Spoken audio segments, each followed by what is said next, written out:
One of the poems that comes to my mind from my mornings in the 1980s, walking the streets, waiting to wake him up, is a poem called Street Fire.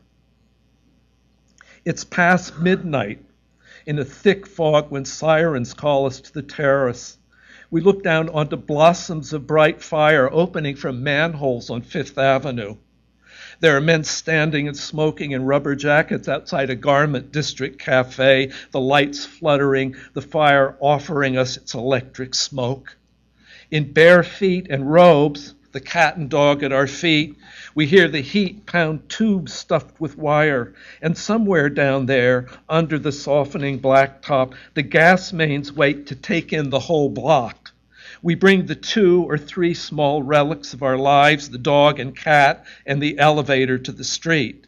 There's a cold wind and ice in the gutters. There's the street's midnight population leaning against the wall of Reverend Peel's Sunday church. We note the taxis that deliver strangers to watch with us as the street shrivels and begins to flow around the manhole covers. They are all there, men of the brigade, the police, women from nearby hotels, their furred men. This is 30th and 5th. The strangers from the city. What we see is the tip of the iceberg that tells us, and underneath the tubes alive with flames. For an hour we watch from the corner. In this weather, tragedies are distant. The elevator back up contains the momentary explosion in the eye where disasters flare. Our section of New York, between the flowers and the firs, is full of bright red petals. We reach the 9th floor and step into air powdered with radiator heat. The tiny muffled beats of fire below the street pant through the window an even pulse. The dog moves into the living room where the fire is dying on bricks. The cat takes the warm tiles of the bathroom. We stand silently, listen a few minutes, then move to each other.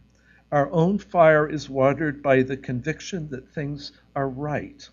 Later, we listen to the small puffs of heat spit from the manhole outside, smell the smoke from live wires bound with rubber that smolders into morning.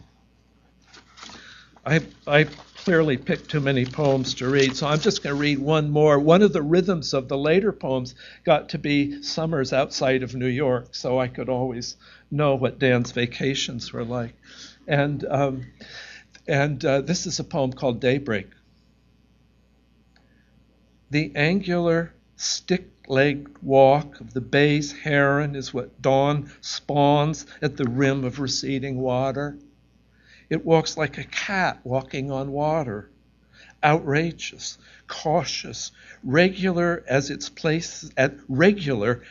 places one foot back into the tide, lifting the other, and so on down the encrusted beach. The symbol of sun becomes sun in a moment, shedding the husk of imagined sun, which begins to beat in some other dark, like a night moth against a screen, with the changing temperatures of the sea wind blowing across those who lie in the bleached gauze of summer sleep. What else of the dawn?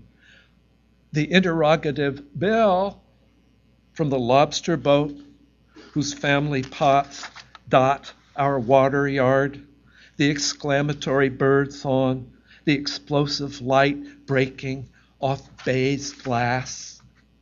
It's a gift. It's a gift. You've been a gift to us. Thank you very much.